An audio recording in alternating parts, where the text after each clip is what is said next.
Bonjour à toutes et à tous, je suis Lise Wagner et je vous accueille dans ma série noire pour une canne blanche. Série noire pour une canne blanche, c'est le podcast qui vous fait découvrir les défis qu'affrontent quotidiennement les personnes qui, comme moi, voient le monde avec leurs mains et leurs oreilles.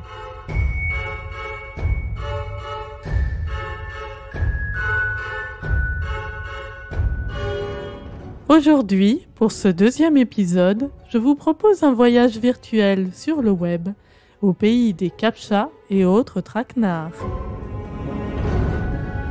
Pour les personnes qui, comme moi, sont aveugles ou malvoyantes, faire ces démarches ou ces courses en ligne, c'est une véritable aubaine.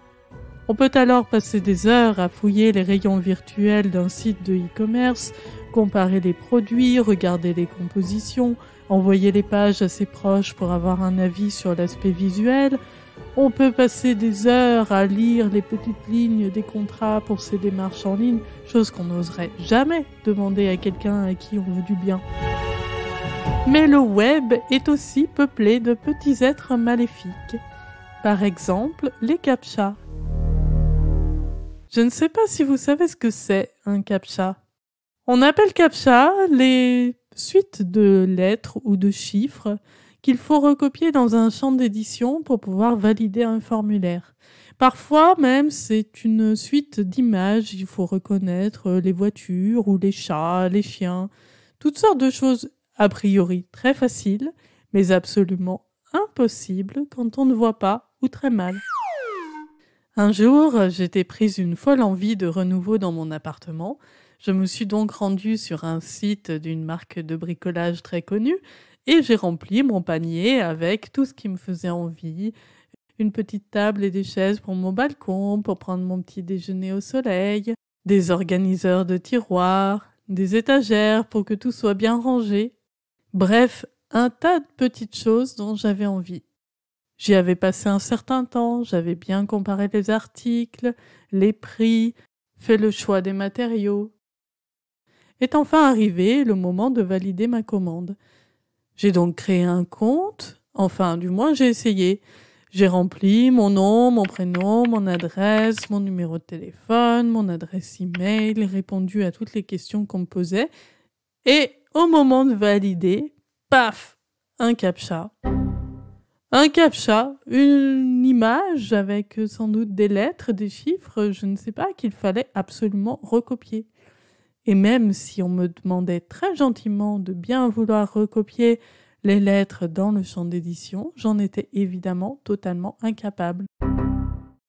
J'ai bien cherché, mais il n'avait absolument aucune alternative audio, aucun numéro de téléphone ou service à contacter en cas de problème.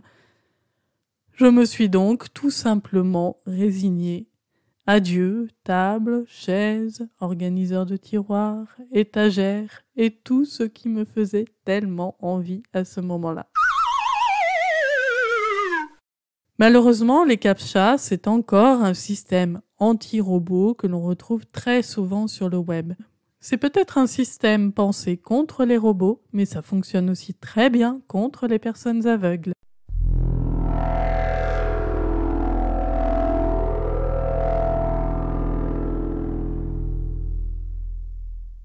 Pas plus tard que la semaine dernière, j'ai voulu créer un compte sur Wikipédia pour mettre à jour certains articles dans mon domaine d'expertise. Et là, j'ai encore été confrontée à la même difficulté. Et oui, Wikipédia, l'encyclopédie libre, collective et universelle, n'est pas ouverte aux personnes aveugles qui voudraient l'enrichir. Et là encore, pas moyen de contourner ce satané CAPTCHA. Pas une alternative audio, pas une adresse mail, tout simplement une fenêtre pop-up qui vous explique que ce n'est tout simplement pas accessible pour le moment.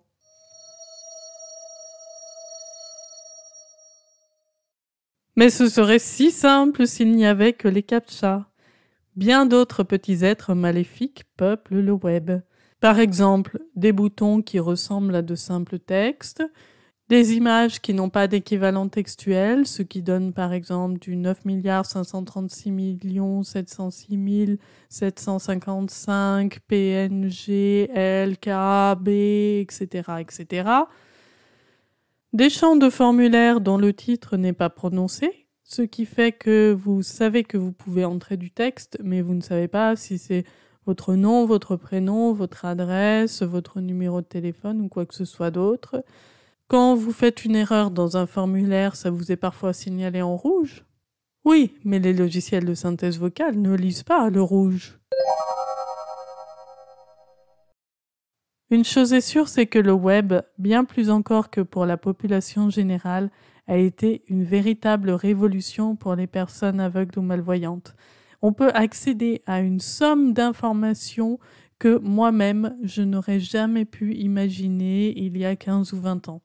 Aujourd'hui, je fonctionne aussi beaucoup avec les applications mobiles qui sont une bonne alternative au web, mais là aussi, on prend des habitudes, on prend ses marques, on sait comment ça fonctionne et du jour au lendemain, on se retrouve avec une mise à jour qui rend l'application totalement inutilisable avec un lecteur d'écran.